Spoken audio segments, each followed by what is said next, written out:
Ladies and gentlemen, welcome back to episode number 12, I believe. Number 12 of Sorry We're Closed. Yeah, Jared was 10. I just did my career at 11. So, yeah, number 12. And we have a recent good friend now. I did not know you while we were playing. I was, a couple years behind you, though. I think I was in low A. I don't even think I made it out of A ball before you were out. You weren't with the Sox anymore. But my now good friend, Will Middlebrooks. How you doing, man? I'm great, man. Cheers. Happy to be on here. Yeah, shit. Yeah, I got decaf coffee going for myself right now. Anything works. Anything works. First things first, Will. We haven't had a chance to speak face-to-face since, it was a tough incident on Twitter. For those that didn't see it, I'm not sure how no one saw. If you know anything about me, I'm not sure how you didn't see this. But I may have incidentally referenced your wife's nuts. And just a little backstory. She asked what was your first beverage in the morning? And I said it's water and you're nuts if you say anything else. Nuts as in crazy. And unfortunately, I did not use correct punctuation. So it was Y-O-U-R, and the correct word.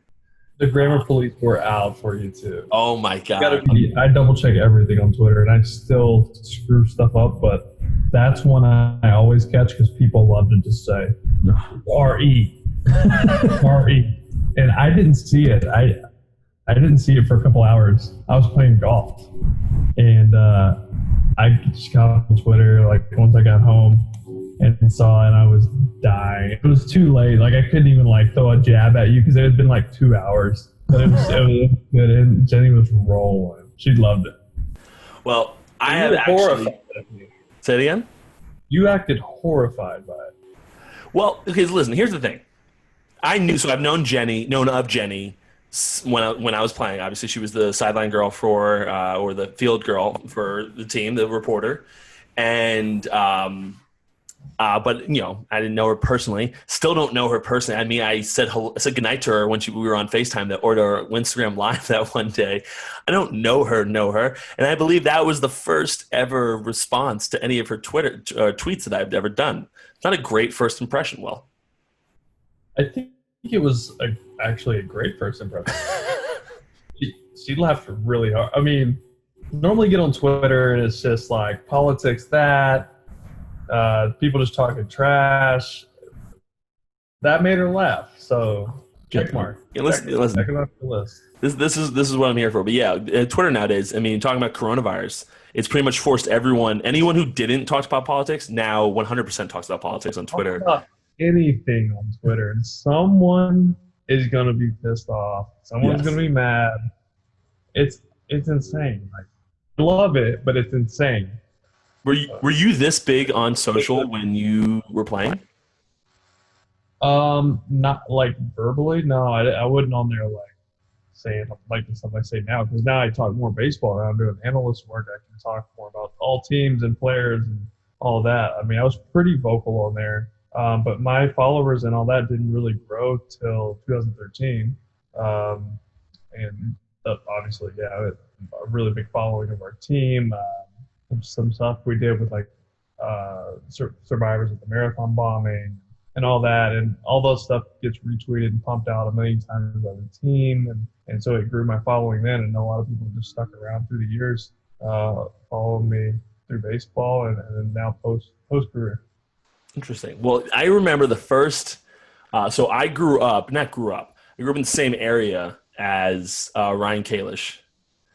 And then I became friends with him. I want to say I went in 2015. I went to Winter Ball and became friendly with Ryan down in Caguas, Puerto Rico. And again, we knew of each other. I went to a rival high school of his. So we knew of each other. We were just years apart, so we never really connected. I knew his younger brother well, who might still be playing. I'm actually not sure. But I remember one of the first memories I have of Will Middlebrooks is you guys, for some reason, you just posted about it, that's what jogged my memory, is you guys going to some park in Boston and playing Frisbee or something? Common area, yeah, downtown.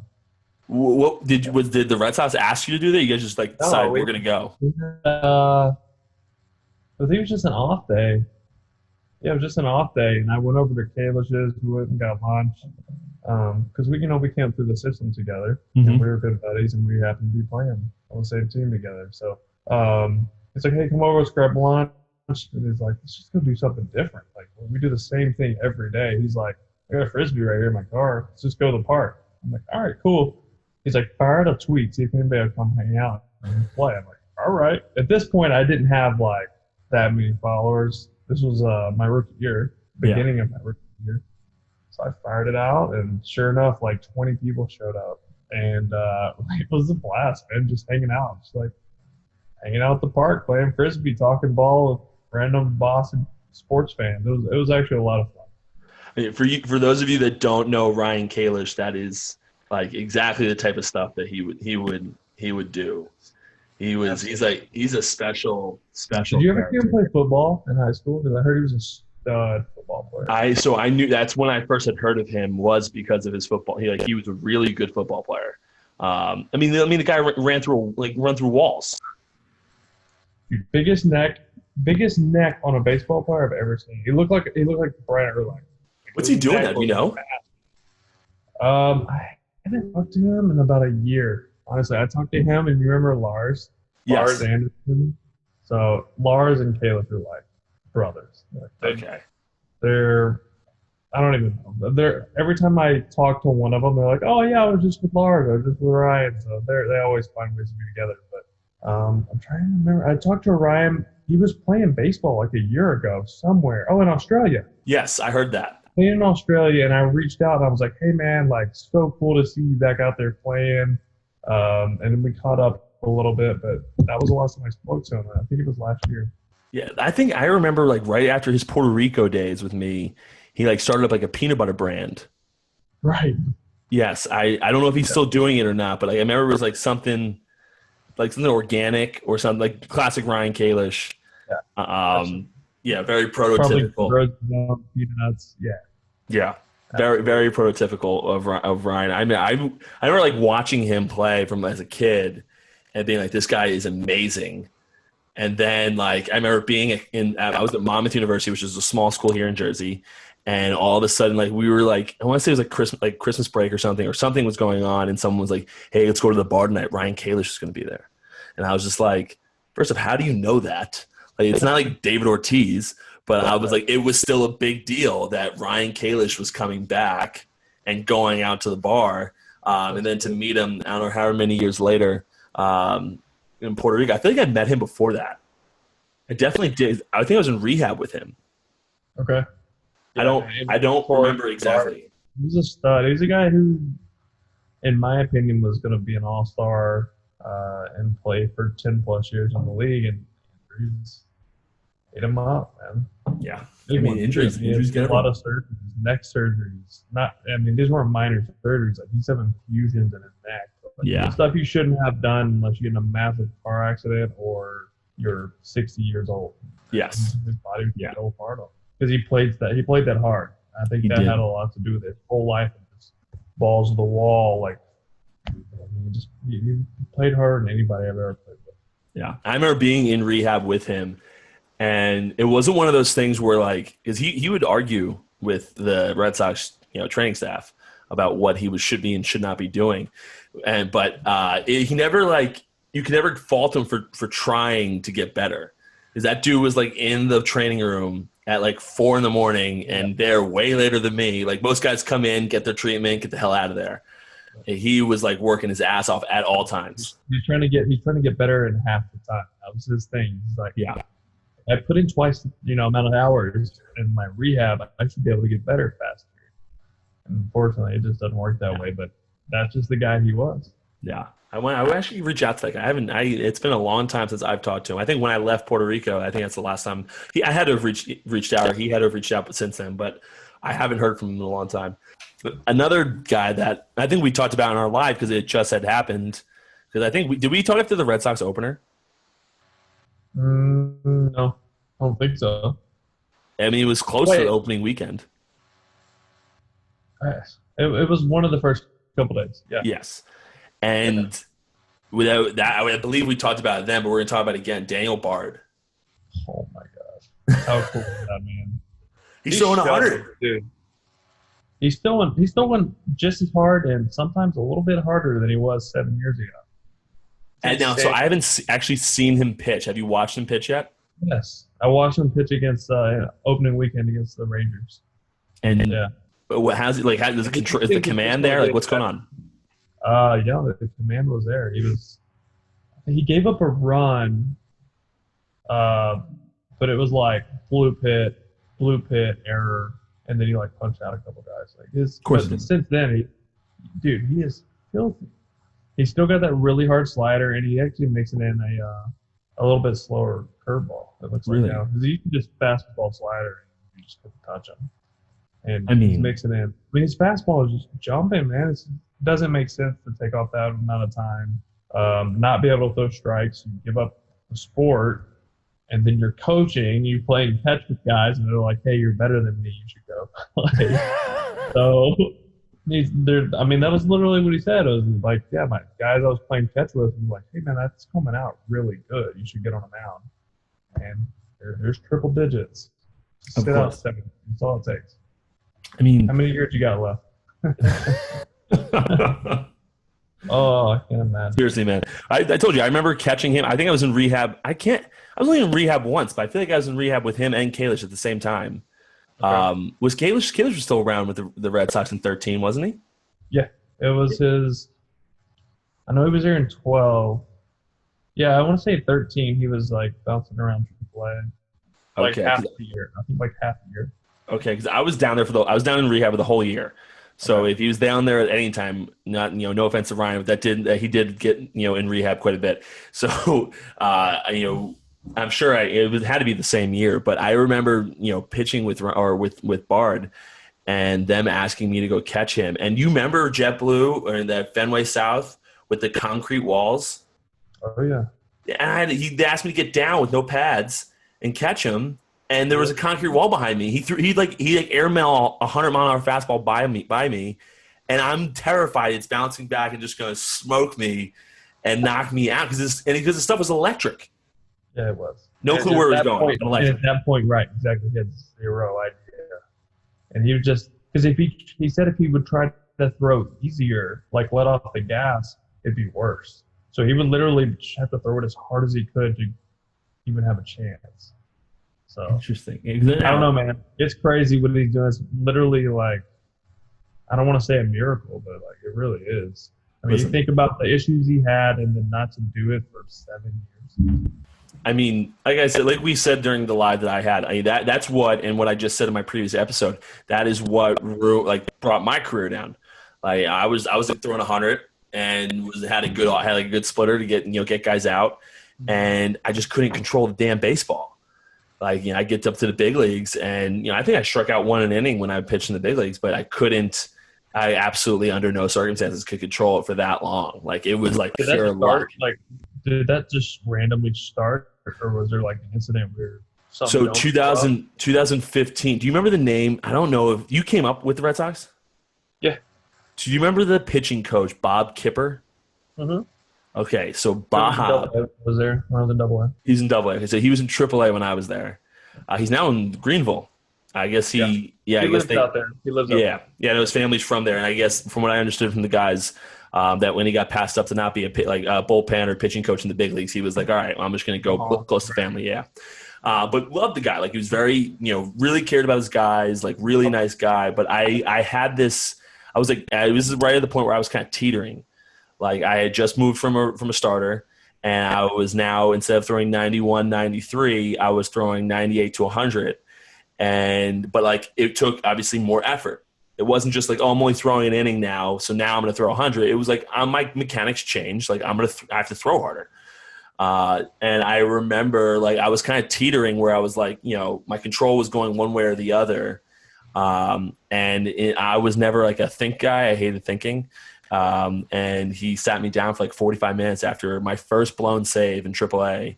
And we talked about literally for 45 minutes. We only talked about the 2 walks I had given up in that particular outing. And he's like, if you didn't do this, if you didn't do that, and like dove in, like if you didn't walk people, you would have been fine. And so then after that, like I only thought about walk, not like I can't walk people when I go out there because he like even threw out that how they do it in AAA. You threw out that thing even like, hey, if you don't walk people, you're really close right now. It's like to the big leagues, and I'm just like, okay, I can't walk people. It's like me to play like don't swing at the slider. Exactly, and now the snowball goes. Hey and man, I was your body follows like unconscious thoughts. You know what I mean? So it's like you might not be in the forefront of your mind, but whatever's on the back burner and back of your mind, like you still follow those patterns, and that's what's crazy with baseball, man. Dude, it was a nightmare, an absolute nightmare. And then towards the end of my career, I can now admit this. I don't know if I've ever admitted this to the publicly, but at the end of my career, I tried drinking before, like during when I was in the bullpen, like days I was live. I would bring down like 2 shots of scotch because that's my drink. And I would just like sip it throughout the game to kind of keep my nerves calm and like keep it relaxed. The only issue I walked way less people. The only issue was I wasn't throwing hard anymore. Like everything brought down, not just my my mental state. Like and now I was throwing like 90, and then they just didn't want that. That's interesting. That's not uncommon. Have you heard stories about like Mark Burley? And yes. I remember facing him when he was in. He was in Toronto, and he's throwing 80. He's like 79, 83 with his heater. Well, nothing you would ever see anymore. He wouldn't even sniff a roster now because you got to throw gas. But dude, he supposedly he had water bottle full of vodka, and Jake Peavy told the story because he played with him in Chicago. And he said the longer he's in the game, drunker he gets. But nobody knows this, but it helps him because he's a really anxious guy. So as the game would go on and get more intense later in the game, the drunker he'd get, the better he would be. So let's say maybe that's why he only threw 80 food. I don't know, but I don't know. I remember we were facing him one time in Toronto, and it was like the 7th or 8th inning. He's still in there, and I remember being at the plate thinking, "This guy he's got to be hammered at this point." It's just funny to look over and you see him just drinking a water bottle in the dugout. And you're like, that's a great goose. But it's not uncommon. Like a lot of guys do that. Not a lot of guys can get away with it, especially nowadays. But yeah, the way it came across to me was I was in Minnesota, and one of my close friends on the team, he's still playing, so I won't say his name, but one of my close friends on the team had issues as well and was trying to like kind of figure it out. And he did 6 shots of tequila before his starts. Jesus Christ. Outrageous. 6. And he absolutely, but he shoved. Like he struggled. Starter? Starter. Starter? Yeah. He didn't make day, man. Yeah, but he didn't make it very far in the game because he was drunk. But for 4 or 5 innings, which is now in today's game, that's pretty much all you do now. You don't see many guys going 9 anymore. But he did well. I remember him telling me that he went up to Dozier, who was our second baseman at the time, and they just hit like a ground ball, and he had to cover first. And he asked Dozier to like give him a second because he was a little lightheaded. Oh man! And that's how he right off this, and I'm going to say exactly what it is. Yeah. So, but that's how it got me into it. I was like, well, that's a last resort. At the time that was 2016. So I was, how old am I now? I'm 29 in 2020. So it's 25. I was 25 years old, and I was just trying to kind of latch on to a big league team. And I didn't try scotch until two teams later. I was in Seattle, like literally my desperate last call in hopes that I could keep it because I knew my career was ending. But it was something to try to calm the nerves down. Right. And whatever you got to do, whatever you got to do, right? Dude, I get it. I've been there, man. I get it. There were times we shotgun beers before games.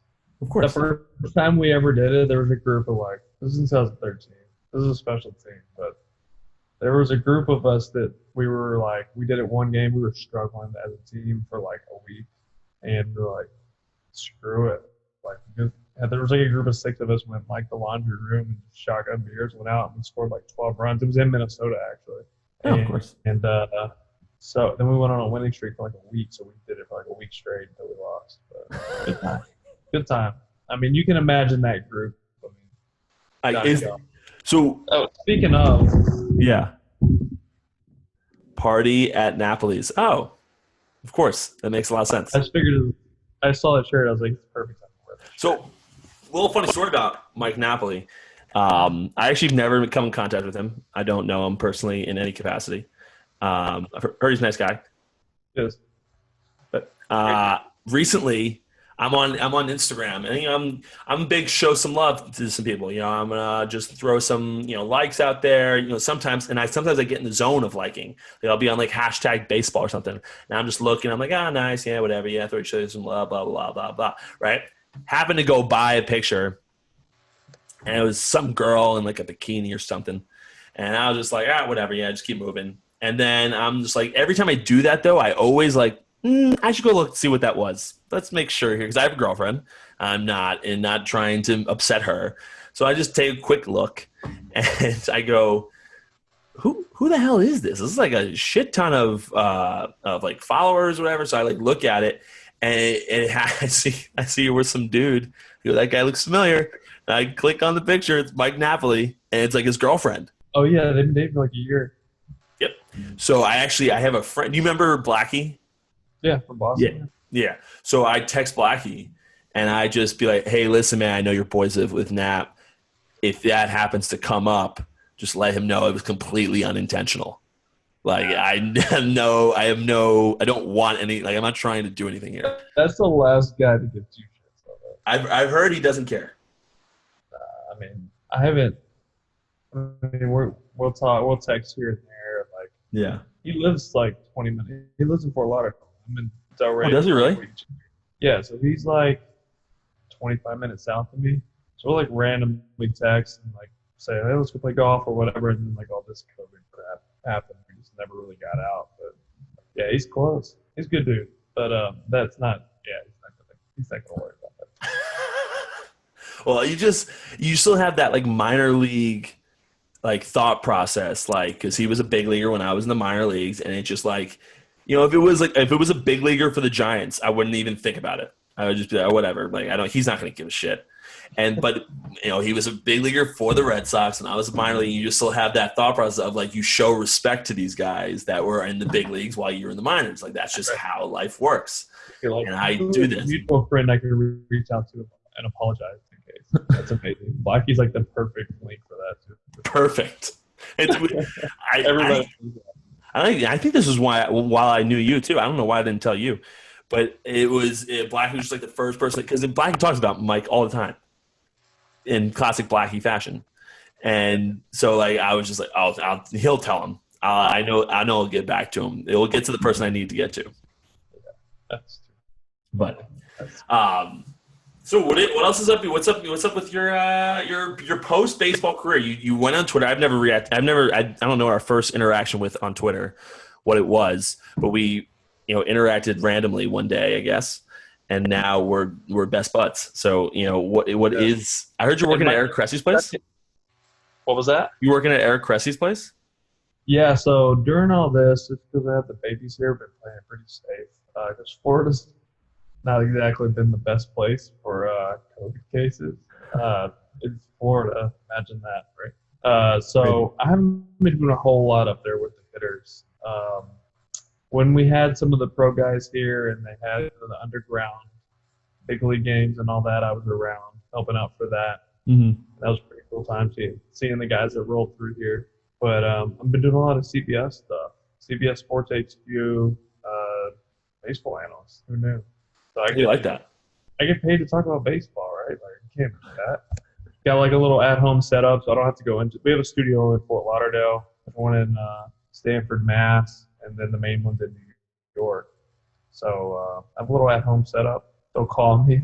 Hey man, there's breaking news. Somebody so and so got suspended this many games. Can you come on the show in like 5 minutes? So I'm like, mid garage workout, like sweating my face off, and I had to like try to look presentable on TV for like 10 minutes.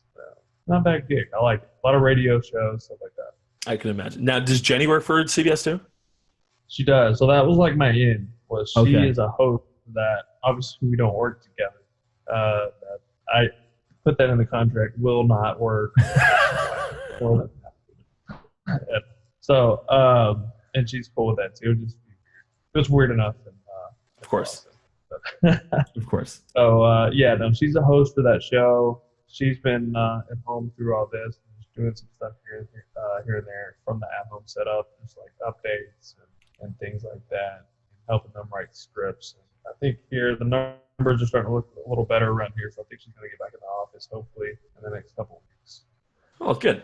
I mean, Yeah. Jersey. We've put everyone, like every state in the country, is like on their blacklist right now, or whatever. We were the mecca of COVID cases in the beginning, and we got the nerve to put other people on the blacklist right now. But Florida's been bad the entire time. Okay, good. It's a mess. People don't care here. I mean, it's Florida. Everything you hear about Florida is true. Let's put it that way. I mean, it's like that thing everyone talks about. If you just type in Florida man into Google, It's like where I grew up in East Texas, it's like country. Yeah. Like East Texas. And people love Walmart. You ever seen that? It's like that times 20. Like, I feel like that's the like home area of people in Walmart. And then I came to Florida, and somehow it's worse. There's a lot to love about Florida. There's beaches, there's beautiful golf courses. I love our neighborhood, but it's not forever. I can't live here forever. Will you get Jenny to Texas? She likes Texas. We spent an off season in Dallas, 2014. So I lived in Dallas from when I graduated high school up until 2013. I stayed in Boston for the off season, it ruined me because do you remember Winter Storm Nemo? Yes. Huge snowstorm came through the Northeast, and I mean cars were like submerged in snow in the streets. And that was my first off season outside of Texas, where it's like you have a few days where it might be in the 30s or 40s, but most days it's like 50s. You can at least like go outside and do stuff. Yeah. And then I couldn't get to spring training on time because there was like 2 feet of snow on the ground. I'm like, I'm out. I'm done. Take me. And then we ended up moving. We bought a house in Scottsdale. Lived there for 4 years. And then after I got hurt with the Phillies, I was rehabbing out here, and I wanted to go rehab with Cressy. And we just kind of, her CBS gig was here in Florida. She normally would just fly in and out. We were trying to do the whole kids thing. And she got pregnant, so we said, hey, let's just plant our roots here and see what happens. So there's no thought of moving to Hoboken? Probably not. We have some good friends that live there. So I heard there's some friends Nate Solder, he was a left tackle for the Pats for a while, and now he's with the Giants. They have a place in Hoboken. They also have a place in Rhode Island. It's pretty cool too. But they're in Hoboken a lot. And so Nate Solder's wife, Jenny, grew up with neighbors, best friends, they're like sisters. So we do have a reason to come there, other than to see you. We have another reason. Well, I'm the number one reason. I want to see the bar. Well, yeah, but I need to hear more about this gig you got going and why you started doing it. Mainly just because of my drinking problem. But yeah, exactly. But was Nate with the team last year? Yeah, he was. Have you asked him yet? He opted out this year. I mean, his son's been battling cancer since he was 6 months old. Yeah. So his son's like 5, 6 years old and has been battling cancer his whole life, on and off treatments. Yeah. He's doing really well. But Nate beat cancer himself. Wow. When he was with the Pats, he had testicular cancer probably 5 years ago, so 5 or 6 years ago. Beat that. So, I mean, this is like, he's like, I got to opt out. I'm going to lose a lot of money. He's slotted to make a lot of money. He's like one of the highest, probably the highest paid lineman. Yeah, I mean, he's good. He's still going to make his $350,000. He'll make $350,000. but it's No. he's missing out on a lot of money, which there's no amount of money you can put on the safety of your family. So No, there isn't. Have you spoken to him since our last conversation? I have not. Okay. Well, we need that to happen because I want to know if he was one of the guys that came with Eli and Daniel Jones to my bar and got, did whatever they did. I assume they got pretty drunk. I don't really know. But I have to know if he's there. No, but hey, I'll ask him. The only reason I'm really even curious is because he lives in Hoboken. It's be very convenient for him. It would, right. Like, I'll ask him. Much more convenient for him than Eli. That's a great point. Much more I convenient. can't even imagine Eli having anything more than like a Chardonnay. Dude, I don't know what they had pictures, and we had to tell our bartender didn't know who he was. Like it's this nice young lady, but she's just like kind of out to space a lot of times, and like If you don't watch sports, it's like but still it's Eli Manning, and Eli Manning came over and ordered a few pitchers of beer. I mean, it's not Peyton, but yeah, It's not Peyton, but in Hoboken, Eli lived in. I know. I'm just it's the Eli whole lived in stigma. It's the Hoboken. whole thing of like little brother. Yeah.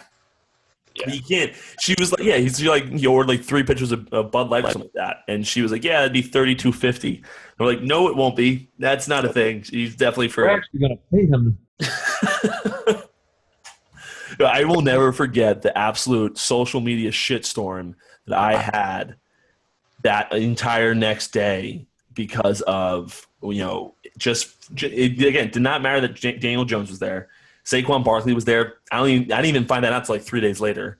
It was all Eli is just like a legend here. Of course he does. I mean, he's a 2-time MVP. He should be. Yeah. Right. Exactly. So yeah, I can't picture him like out on the town, like tucked in polo, like whitewashed jeans, loafers. Tell you, go watch the video. Now that you know it's my bar, go watch the video again. You'll see that's exactly what he's wearing. Is it? You know, like like the dad, like weave belt, like woven belt, Yes. like the old throwback. I can picture it right now. Yes, and he's in my bar. For some reason, at the bar, people like to throw napkins. Yeah. Don't really know why, but that's a thing. So like when it's Jersey, so we have a lot of techno music, a lot of house music, and like when a beat drops of particular songs, the place is flooded with napkins. Like absolutely flooded. And when the Giants score, it's absolutely flooded with napkins when the Giants are good. And we got Eli there throwing napkins, and that's like made every. How long were they there? Huh? How long were they there? Not very long. I'd say maybe an hour and a half or 2 hours at most. They weren't. It wasn't there. And Eli in particular was not there very long. But they came, they drank, and they got out of it. But there again, like I told you on the phone that one day, there was a few of it seemed as though linemen that were there. And I don't know Nate personally. I don't know what he looks like. I've heard of him, but I don't know him, so I wouldn't have been able to pick him out. But I'm curious, especially with him living in Hoboken, I'm curious if he like one of those guys that made like a quick appearance and then took it to the house. I'll ask him. For sure. Tell you, if you and Jenny came up here, as long as my bar was allowed to open, it is a great time. You're gonna have to find a babysitter though. Yeah, can't bring the kids. Yeah. Kidding. Come on, man. Come on. I mean, I would never do that to the kids. Yes, exactly. It's more frowned upon for the children than it is for the people there. It's a hectic place. But I got into it just because I drank in the off seasons. This is where I lived in the off seasons. And I ended up meeting like one of the owners, and he was a younger guy. And then I got released by the Mariners in 2018, and he tried to do another restaurant, and he told me to go in with him. And then they have 2 spots, right?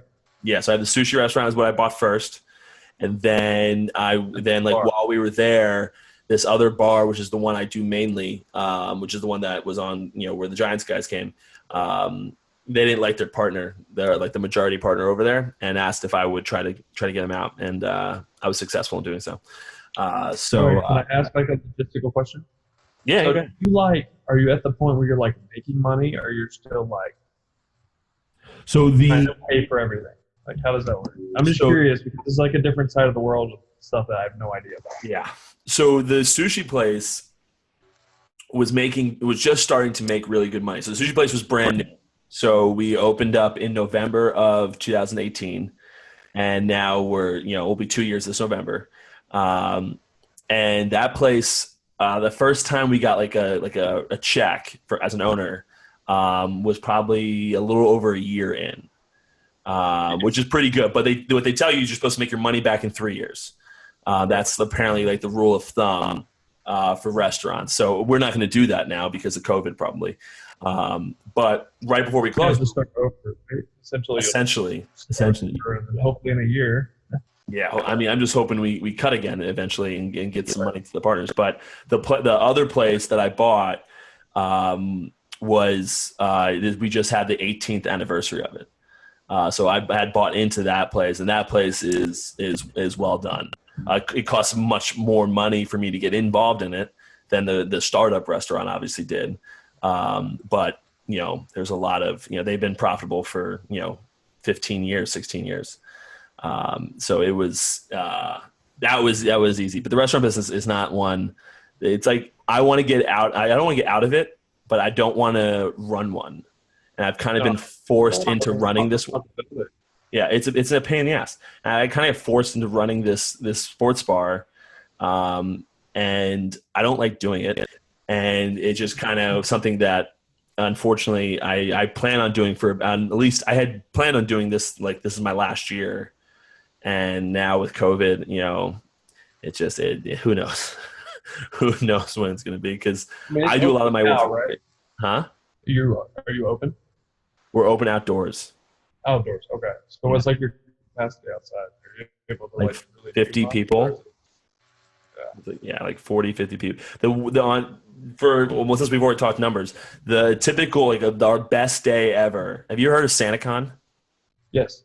Okay, so SantaCon and LepreCon are two huge things. Those are like the best possible days ever. And those days will come home with usually like $75,000 days. Normal for the bar. The sushi restaurant never does that, but the bar does. And then the like a normally good Sunday, like a great Sunday fun day football or Saturday with college football, we'll do like 40. Wow. Now we just set a record for COVID in our bar at 4,200. So it is. So we're literally looking at like 90%. Yeah, steep decline, and rent's $15,000 a month. Yeah. Cutting into those big league paychecks there, kid. I don't have many of those, Will. You got more than just about everybody on the face of this planet, though. It's very true.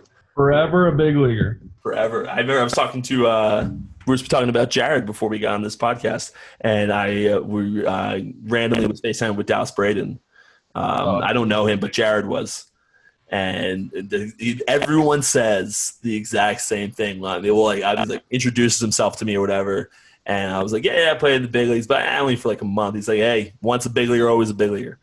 Always. And I remember, and it's like we get there and we're like, that's the thing. And one of the reasons we're there is we always want more. We want to get better and get more. So to us, it's like, oh, it's a failure. We weren't like perennial all-stars. We're not going to be on the Hall of Fame ballot. But we reached the pinnacle of the sport. And we lose sight of that because of who we are as competitors and what got us to that point. So that makes us lose sight of it. But like the longer I'm away from the game, it's easier to step back and be like, man, that was pretty cool. It was a cool run. Like, even if you played one parts of a season in the big leagues, like you got to live a dream for however many days, but you got to live a dream. I mean, I've pretty much made, not including the restaurant industry, I've pretty much made like a little niche for myself in media in a post career, career, basically just by making fun of my career.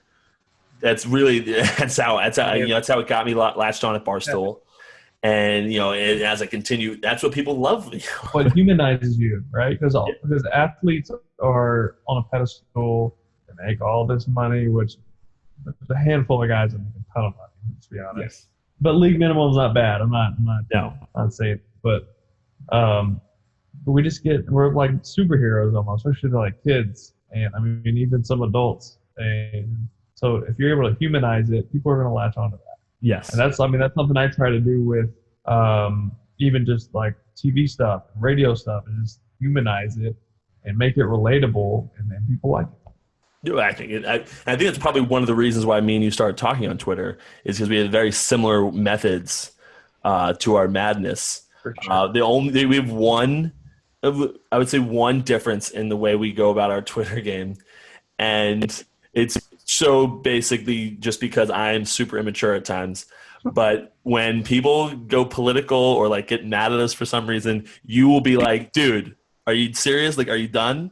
And then I will like call him an ass clown or something. If I wasn't employed by CBS, I would. But like, I just don't want to have to deal with like a boss or somebody yelling at me or like tell me to delete a tweet or Yep. No, just that's easier it's that way. it's a different. I don't have a Trust contract. me, I want to let it eat a lot. I just can't. I just type it out and then delete it. So, funny story about this. I started recently dating my girlfriend. It was I met her last November, and this is kind of when Barstool and me started becoming more friendly and doing more stuff. And I started kind of finding. I realized I could really say whatever I wanted on Twitter right now because I had nothing. No one could tell me not to. And I had a guy tweet at me something, probably something about my ERA being high or something. I don't know. And so just called him butthole because that is what you called people when you're in like sixth grade. Like, oh, butthole. And so one of my like fans, I guess, had my Twitter notifications on, and they screenshotted their thing and tweeted it at me, and it was like, Pat Light just tweeted butthole. So I made that my Twitter like banner. They have what I'm talking about, the banner cover photo or like whatever. Yeah. So I made it, and it said like Pat Light tweeted butthole, and apparently I was just starting to talk to my girlfriend. Her dad went and Googled me and saw. He goes, "Hey Chelsea, like, did you see this? It was like this is like Christmas like dinner. Hey, like, did you see this?" She goes, "What is it?" She goes, "Apparently he tweets about buttholes." I was just like, "Oh my god!" That's big. And keep in mind, I had not met him yet, so there was no like rapport. So there. now that you know him, though, is there like he's got like a really good sense of humor, or it's Yes. like He doesn't care at all. okay, Doesn't care at all, and like we haven't gotten close enough yet where I can bring that funny day up yet. We're getting there, yeah. but we have. That And is I hope he doesn't listen to this, but but I haven't broached the topic yet. But I think we're getting maybe in the year anniversary. Maybe if I go and celebrate like Christmas Eve with them or something, I will finally bring up the topic. Also, her older brother went to high school with me. Little side note. Told her I'm not her type. Like before our first date, said don't go out with him. He's not your type, and he's dumb as rocks. Wow, how's that relationship? I mean, I still haven't. Yeah, I get to meet him. I don't think I met him in high school because he lives in Connecticut, and COVID has kind of, huh? Older than you? Year older than me. Yeah. I say he's got to be older than you to say that. Because if he's younger, he would have like looked up to you. Yeah. But if he was like, he was a really smart guy, and like I don't know, what or why he thought this of me, but I have seen. I don't know. Do you know Barstool Hubbs? Eric Hubbs, the guy who does the Yankees. Yeah. He said that because he went to like a rival high school of mine as well, and he said that he didn't know me at all, but just everyone at his high school just thought I was an absolute dick. And so I'm thinking the mere ability that I had at sports, like me being good, just made people think I was a raging asshole. That's how it is for most like really competitive people. I had the same reputation in high school. Same thing. You're a lovely man.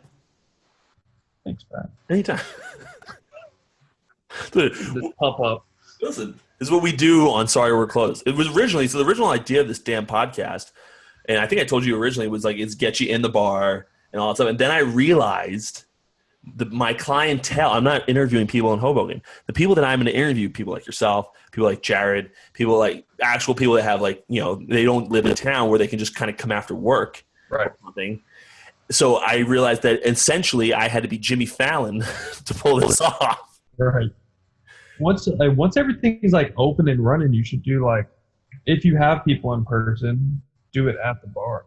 No, that's the whole goal. Okay, Like so I that said, was okay. I got you. Got you. have you ever seen Cheers? Yeah, yeah. Okay, so yeah, so it's just like that. It was supposed to be we're closed, Okay. and Okay. like I was the bartender, but it's impossible. That's a really good idea. Yeah. So I thought it was like this brilliant idea because of COVID, my bar's closed. I can get it whenever the hell I want. And the Right. bar and there's only like 3 windows in my bar. It's like a casino. People just it's a dark black hole when you get in there and you're drunk. You just stay there forever. It's fantastic. It's like a speakeasy almost. Essentially. So I was like, I can do this now. We got plenty of time, but getting people in, like if you came up, saw Nate or something like that, I'd be like, hey, let's just film something. I might not release it for a month, but let's just film something now while you're here. Or like one of the guys playing the Yankees or something like that. Yeah, hey, come see me and we'll do something. But like I didn't realize how difficult that was. It's much easier People aren't for really me. flying, so it's like Exactly. It's much easier for I'm me. Right? driving up, bud. Sorry. Yeah. Speaking of long drives, we drove to so we bought a cabin in northern Georgia. It's called Blue Ridge, Georgia. It's like right on the Tennessee North Carolina state line, and so it's a big like renters area. People like this house will be rented out over 200 days. Okay. So basically, we'll pay for itself, which is our hope at least. But we have a place to escape. There's like a huge lake. It's not Florida. Mainly, it's not Florida. But there's like mountains, and they get a little bit of snow, and like it's just be fun with the kids. But it's like 10 and a half, 11-hour drive from here. So it's doable. We don't have to fly, which right now we're not flying with the kids anyways. This all the COVID stuff. But we drove up there, man. God, did I rethink that whole thing driving? I have a 22-month-old, so I hate saying that because she's like almost 2, and like I can't. I hate saying like my 72-month-old daughter. You know? Hot. All right. But okay, so almost 2-year-old and then a 7-month-old who haven't really spent a whole lot of time in the car because the last 5 months we've just been at home. So they're like, after like an hour, they're like, what's going on? And it's just all hell breaking loose in my car for like 9 hours. So hopefully that gets better. But yeah, that's something new we did. We bought a cabin. We're going back up in September to close on it. And why not? Dude, Why not? I mean, it's probably only another 10 and a half to Hoboken. So It's a good halfway point, right? I think so. Her sister was thinking about coming down. They're in Connecticut, so I think it was like 14 from there. So yeah, you're probably like 11. yeah, 'cause, it's only 3 hours, depending on where she is in Connecticut. Think about it. But then we gotta get back to Florida. We'll figure it out. Yeah, we'll figure that out. But no, who wants to go to Florida? Great. Yeah, I when I was done in spring training in Florida, I was like, I'm all set. I don't. Yeah, well, you were 2 different teams in Fort Myers, right? So, But I landed. So I landed in Fort Myers for my twins spring training. What would have been my only twin spring training. And I was at baggage claim and on the phone with my agent telling me they had just DFA'd me. suck it. Seriously.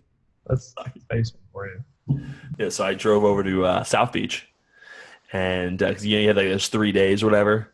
You got DFA when? So I was on the plane. February? Yeah. It was right before pitchers and catchers reported. Supposedly they assumed that the day before pitchers and catchers reported, almost every 40-man would be filled, which they were trying to sneak me through. And they were hoping that because someone would have to DFA someone themselves to get me, that I would make it through. Right. And that didn't. The Pirates ended up picking me up. But yeah, I had woken up. I didn't wake up. I had got off the plane, turned my phone off airplane mode, saw I had a voicemail from my agent, and was like, he's like, call me back. I was like, all right, well, that doesn't happen very often. So I did, and he's like, yeah, you just got DFA'd by the Twins. I was like, dude, you're like, I'm going to spring training. Like, this isn't supposed to happen yet.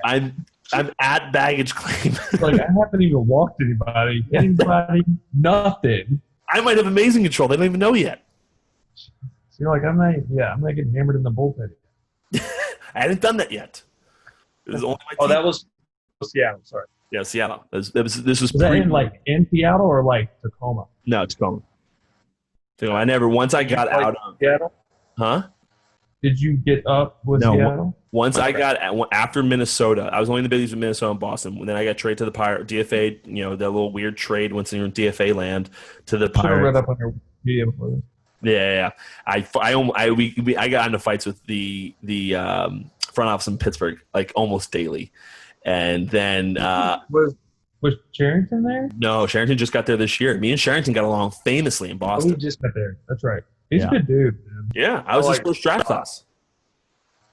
2012, I was his first because Theo just left. Right. And me and Ben got along famously. And then I went over to, but he was not. I had hoped that he'd latch onto a team that I'd eventually get to, because Mike Hazen went over to Arizona, but like I was never like that close with Mike Hazen. But like so, like Ben was like he was hard to crack, but once you did, he's good people. Yeah, I heard he's a tremendous guy. He's good at just like stone facing everybody, and like it's like he wanted to be intimidating. Yes. And when you're younger, he was my minor league coordinator. You know? Yes. So it's like he was intimidating. Yeah. No, I heard like, everything I'd heard about Mike. Yeah, everything I'd heard about Mike was that he he was mean to you and like no, I wouldn't say mean, but brutally honest with you in your meetings. But you player plan meetings. Yeah, your player plan. Wow, I have not heard that phrase. I was trying to think of it a minute ago. I couldn't spit it out. Player plan meetings. God, I hate those damn things. But yeah, apparently, like Mike Hazen would just be like, "Yeah, you had a 6 last year in Salem, so you're going back. Like, I don't know what you want from me. You're not going to Portland this year." But it's true. That's it was like prepping you for arbitration. I never reached. Did you reach Ard? Yeah. But I like settled. Okay, you avoided it. I didn't go. Yeah. Okay, you avoided it. I've heard they're ruthless. After my first year in San Diego, which was 2015. Jeez, so. I heard they're absolutely ruthless. Yeah, I didn't have to deal with it. Yeah. God, because I heard you leave it like not respecting the front office. I could imagine. Like, they hate me. All right, why am I still here? So, yeah. Luckily, I didn't have to deal with it. And they just told me all that in season and sent me to AAA. Well, I don't know how long it's been, but we'll wrap it up there. I'm sure I'll have you on about infinity more times, and hopefully one time at the bar. My producer Miranda, shout out Miranda. I told her when we start doing things at the bar, like scenes, she's like, I'll come down for a few of them, but she's like, I'd like to come down for like people like I kind of want to meet and stuff like that. And you were on the list. You were actually. You were number 1 on the list. She was like, if you get Will in there, I really want to come down for that. She's gonna be embarrassed that I'm telling you this, but it's life. That's what you can't tell me things and expect me not to. I don't know why you like me that much, but thank you. She's a phenomenal human being. But she makes my very amateur podcast look really good. I've realized that if you do a podcast, fun story, Will, if you ever do a podcast, just get a producer. And it's immediately professional. Edit it, make it look good. Boom. We'll do this little video, right? Me and you. It's pretty much just us FaceTiming. This is essentially what this has been. And she'll put like clips in there of you playing. She'll do things over do these crazy edit things. Like it'll be like all this legit stuff, right. And then it'll look like I am Jimmy Fallon. You just gotta look the part. That's all you gotta do. That's all you do. And you just gotta talk a lot. This is what I'm really good at. Perfect. I can talk my face off. But anyway, I appreciate you coming on, Will. We've only been friends for, I think we became friends during COVID. So we're COVID buddies. Yep, COVID buddies. And we have to come up to Hoboken. I got to meet Nate. Get you out to Green Rock. We'll go to the sushi. Do you like sushi? Of course I like it. Fantastic. We'll get dinner at the sushi restaurant, and then we'll end the night at Green Rock, and it will be an absolute fantastic evening. I can't wait. Yeah. Anywho, guys, if you don't already know, I mean, this is Will Middlebrooks. So you can find him on social. It's pretty easy. And then go follow. Sorry, we're closed on Apple, Spotify, and then go check out the YouTube because Miranda makes it look cool. So go check that out. And until next time, guys, I will talk to you later.